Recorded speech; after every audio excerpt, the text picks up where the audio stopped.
తాడిగూడ అనే గ్రామంలో మల్లుదొర అనే ఒక దొంగ తన కుటుంబంతో జీవనం కొనసాగిస్తూ ఉండేవాడు. అడవి మార్గంగా వెళ్లే వారిని అడ్డగించి దోచుకోవడం అతని వృత్తి.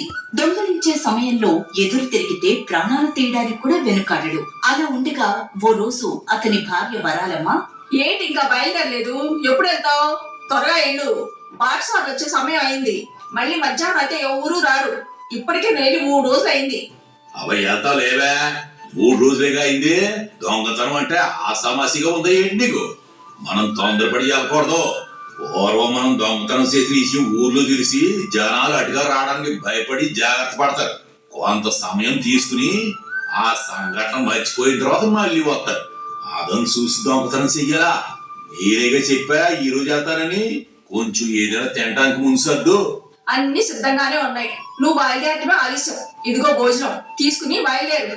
సరే, నేను బయలుదేరతాలే గాని ఎదురొస్తున్నావా లేదా? నేను ఎదొత్తేనే కదా నీకు మంచి జరిగేది. నువ్వు క్షేమంగా తిరిగి వచ్చేది. నాకు చంద్రహారం కావాలని చాలా రోజుల నుంచి అడుగుతున్నా. ఈసారైనా తీసుకునిరా. నానేమైనా తయారు చేయిస్తున్నానా ఏంటి? చంద్రహారం వేసుకుని వచ్చేవాళ్ళు కనపడద్దా ఏంటి? అలా మల్లు ఆ రోజు దొంగతనం చేయడానికి బయలుదేరతాడు. ఓ చెట్టు దగ్గర దారి కాచి ఉంటాడు. సరే, జాగ్రత్తగా వెళ్ళిరా రాజయ్య మామ. చాలా డబ్బులు తీసుకుని వెళ్తున్నావు. పొద్దుగుక్కే లోపు ఊరికి చేరుకోవాలి కదా. అసలే దొంగతనాలు ఎక్కువగా జరుగుతున్నాయి అంటున్నారు. సరే సర్లేరా, ఇది నాకేమైనా కొత్తగా ఇల్లుదారా ఏంటి? ఇప్పటి వరకు ఎన్నిసార్లు వచ్చేలేను. సరే, ఇక బయలుదేరతా. నువ్వు జాగ్రత్తగా ఉండు. నేను తోడు వస్తానంటే వద్దంటున్నావు. ఎలా వెళ్తావో ఏంటో. 3 రోజుల క్రితం సీతమ్మపల్లికి వెళ్లే దారిలో దొంగతనం జరిగిందంట. సరేలే, జాగ్రత్తగా వెళ్ళిరా. అలా బయలుదేరి అడవి మార్గం గుండా ప్రయాణం కొనసాగిస్తాడు రాజయ్య. అతను కోసం వేచి చూస్తున్న మల్లు రాజయ్య రావటం గమనించి దారిలో అడ్డుకుంటాడు. మర్యాదగా నీ దగ్గర డబ్బు, ఇరువైన వస్తువులు నాకు ఇవ్వు, లేదంటే నీ ప్రాణాల మీద ఆశ వదులుకో. అయ్యా అయ్యా, నన్ను వదిలేయ్యా. నా దగ్గర ఏ డబ్బు లేదు. నా ఒంటి పేదోడి దగ్గర ఏముండ చెప్పు. మరి ఏంటా మూట? ఏది ఓసారి ఇటు చూస్తా. ఇందులో ఏట్లేదు బాబు.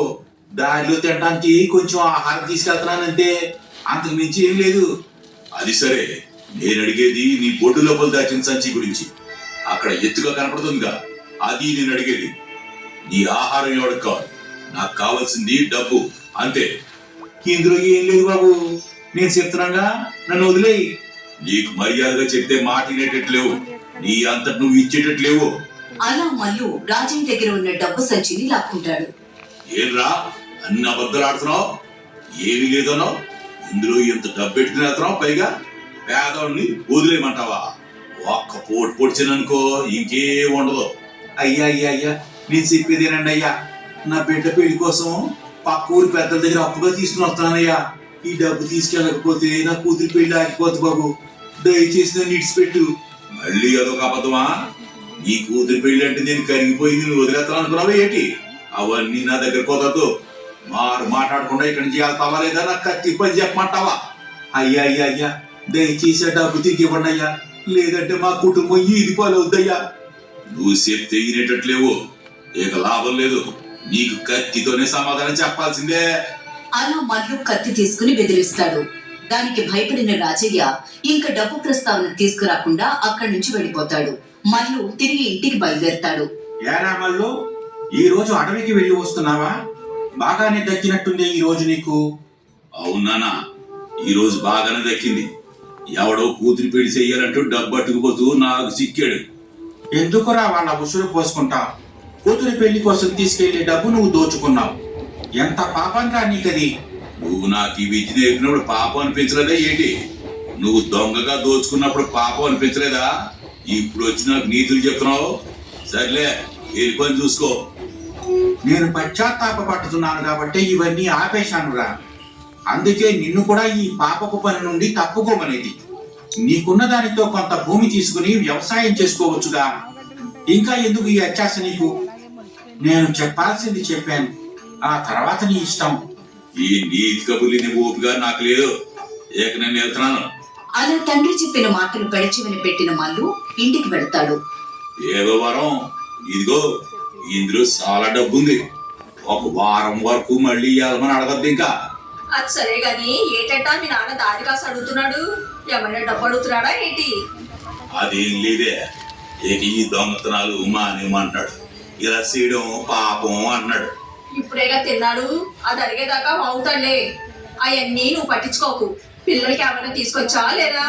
ఉట్టి చేతులతో వచ్చావా? తీసుకుని వచ్చా, ఇదిగో పిల్లకు జతపాట్లు, ఆడికి లడ్డూలు తీసుకొచ్చాను. ఏరి ఆడిని పిలు. మేము ఇక్కడే ఉన్నాం నాన్న. ఏవి నాకు తెచ్చిన బట్టలు పోయినసారి తెచ్చిన దానికంటే చాలా బాగుంది నాన్న. ఎందుకు బాగోదమ్మా, దీని ఇలువ కూడా పోయినసారి తెచ్చిన దానికంటే రెట్టింపు ఉంది. మరి ఇదిగోరా, నీకు లడ్డు మేటా తెచ్చాను, తీసుకో. అవును, ఇవంటే నాకు ఇష్టం, కానీ ఈసారి నువ్వు వెళ్ళేటప్పుడు నన్ను కూడా తీసుకుని వెళ్ళు నాన్న. నువ్వెందుకు నాన్న, ఈ వృత్తి నాతోనే అంతం అవ్వాలా, నిన్ను ఇందులోకి దించడం నాకు ఇష్టం లేదు నాన్న. అలా మల్లు ఆ రోజు కుటుంబ సభ్యులతో చాలా సంతోషంగా గడుపుతాడు. అలా వారం గడిచిన తరువాత యథావిధిగా మళ్ళీ మల్లు దొంగతనానికి బయలుదేరతాడు. ఈ రోజు ఏరే దారిలో కాపుకాయ, పోయినసారి దారిలో రాజబోట్లు నెగా ఉండే అవకాశం ఉంది. ఆ దారి వెంబడి వస్తున్న సుబ్బయ్య, అతని కూతురు సుజాత, త్వరగా వెళదామమ్మా, ఇంకా 2 గంటలు ప్రయాణం చేస్తే గాని మన ఊరు చేరుకోలేము. అసలే కొత్తగా పెళ్లిన జంట, ఎటువంటి ప్రమాదం జరగకముందే ఇంటికి చేరుకోవాలి. ఈ దారిలో దొంగలుండరన్నావుగా నాన్న. అవునవును, ఇది పోయినసారి వెళ్ళిన దారి కాదు, ఇది వేరే దారి. ఈ అడవి మార్గం దాటిన తర్వాత ఏదైనా తిందాం. అలా ఆ ముగ్గురు రావటం గమనించిన మల్లు, చూడబోతే కొత్తగా పెళ్లిన వడల్లా ఉన్నారు, నగలు కూడా ఎక్కువగా ఉండే అవకాశం ఉంది. ఏళ్ళని దోచుకుంటే మళ్ళీ 10 రోజుల వరకు ఈ శ్రాంతి తీసుకోవచ్చు. ఏయ్, మర్యాదగా మీ దగ్గర ఉన్న నగలు డబ్బు మొత్తం నాకు ఇవ్వండి, లేకపోతే ఇక్కడి నుంచి ప్రాణాలతో బయటపడలేరు.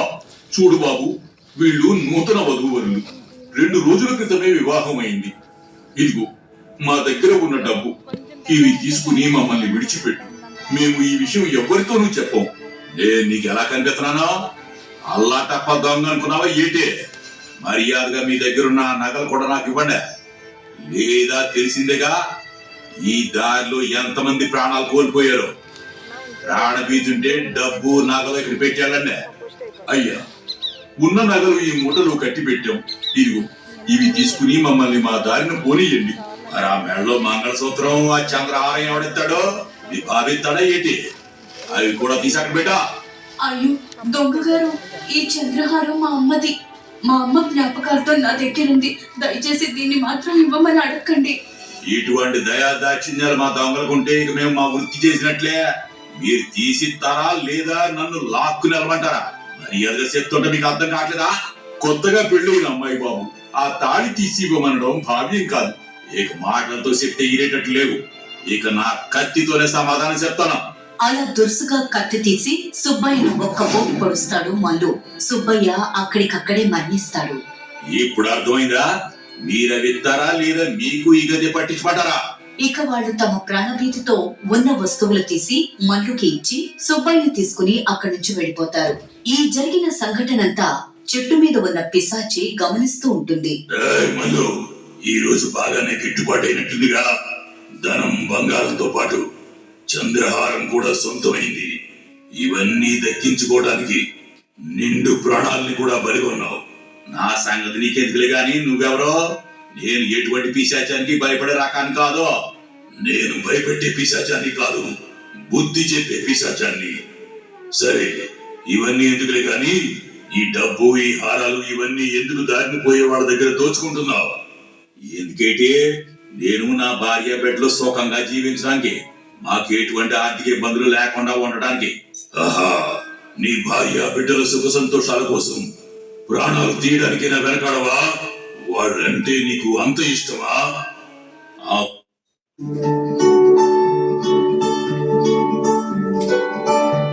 ఇన్ని పాపాలు చేయాలా? దీని తరువాత నువ్వు ఈ పాపాన్ని అనుభవించక తప్పదు. దీనికి తగిన ప్రాయశ్చిత్తం దొరుకుతుంది. ఇవన్నీ ఒట్టి బోటకాలు. పాపాలు పుణ్యాలనేవి లేనే లేవు. ఈ రోజు దొరికింది నాది, రేపు ఇంకొకటిది, అంతే. నేను అలాగే అనుకునేవాణ్ణి. పోయిన జన్మలో నీలాగే పెద్ద దోపిడీ దొంగని. నాకు పాప భీతి ఉండేది కాదు. కానీ ఇప్పుడు చూడు నేను ఎలా ఉన్నాను. ఈ జన్మ ఇంకా 1000 ఏళ్లు అనుభవించవలసి ఉంది. ఇప్పటికన్నా నా మాట విని నువ్వు ఈ పాపపు పనులు చేయవద్దు. నేను అనుభవిస్తున్నా కాబట్టి నీకు చెబుతున్నాను. ఈ జన్మే నీకు నిదర్శనం. ఇప్పటిక నా కళ్ళు తెరువు. అయితే ఈ వృత్తి నాకైతే రేపు నా భార్య పిల్లలు సుఖంగా చేసుకోలేను కదా. వాళ్ళు అడిగినవన్నీ తెచ్చివ్వాలంటే నేను దొంగతనం తప్ప ఇంకేం చేయలేను మరి. అయితే చివరకు నీ భార్య పిల్లల కోసమే ఇంత పాపం ఒడిగడుతున్నావు అన్నమాట. అయితే ఒక చిన్న పని చెయ్యి. నువ్వు ఇప్పటికే చాలా పాపం మూటగట్టుకున్నావు. ఈ డబ్బు నగలతో పాటు నీ పాపాన్ని కూడా వాడికి సమానంగా పంచు. అప్పుడు వాళ్ళు నీ పాపం తీసుకోవడానికి ఏమాత్రం ఇష్టపడరు. కావాలంటే ఒకసారి మీ వాడిని అడిగి చూడు. నేనంటే నా కుటుంబ సభ్యులందరికీ చాలా ఇష్టం. వాళ్ళు నా గురించి ఏదైనా చేస్తారు. అలాంటిది పాపం పంచుకోమంటే ఎందుకు పంచుకోరు? తప్పకుండా పంచుకుంటారా? ఇప్పుడే ఇళ్ళని అడిగి చూస్తాను. అలా మల్లు పిశాచి చెప్పినట్టు తన పాపాన్ని కుటుంబ సభ్యులు పంచుకోమని అడగటానికి వెళతాడు.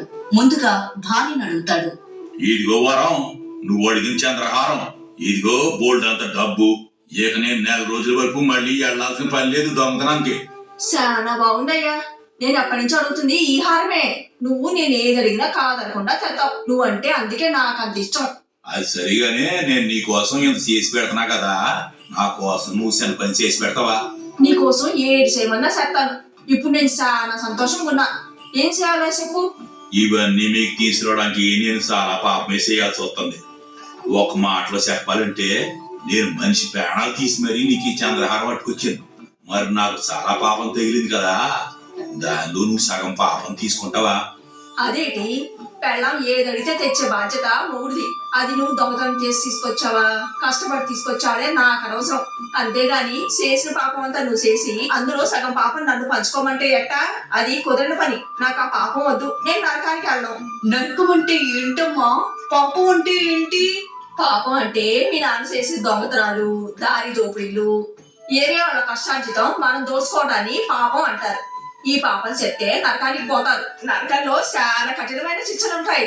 మరి నాన్న చేసిన పాపాలకి నాన్నకి నరకంలో శిక్ష పడుతుందా అమ్మా? అవునరా అయ్యా, శిక్ష పడుతుంది.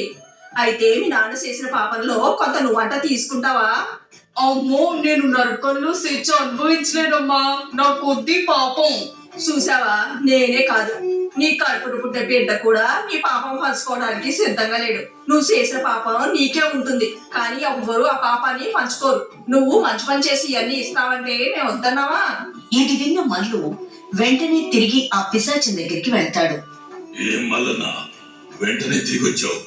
చూస్తుంటే నీ పాపం మొత్తం వాడికి ఇచ్చేసి వస్తున్నట్టున్నావు. నీ ఎటకారం నాకు అర్థమైంది. ఆడి ససి మీరన్నా పాపం పంచుకోవడం ఒప్పుకోవటం లేదు. పైగా వాళ్ళు పోషించడం నా బాధ్యత అంటున్నారా? నేను నీకు ముందే చెప్పా కదా, నీ పాపం పంచుకోవడానికి ఎవరు ఒప్పుకోరు. అయితే మరి నాకు ఈ పాపం నుండి ఈ ముక్తి లేదా? దీని నుండి నేను అలా బయటపడాలా? ఇక నుండైనా నువ్వు ఇవన్నీ వదిలేయి. ఉన్న దాంట్లో తోటి వారికి సహాయపడుతూ పుణ్యకార్యాలు చేయడానికి ప్రయత్నించు. నెమ్మదిగా నీ పాపరాశి తగ్గుముఖం పడుతుంది. అలాగే నా కళ్ళు తెరిపించినందుకు నీకు కృతజ్ఞతలు. మల్లు ఆ రోజు నుండి ఎవరు చేసిన పాపాలు వారు అనుభవించాల్సిందేనన్న సత్యం గ్రహించి సాధ్యమైనంత వరకు పుణ్యకార్యాలు చేస్తూ మిగతా జీవితం మంచిగా గడపసాగాడు. ఈ కథ మీకు నచ్చితే లైక్ చేయండి, షేర్ చేయండి. మరిన్ని కొత్త కథల కోసం మా new stories book Telugu channel ని సబ్స్క్రైబ్ చేయండి.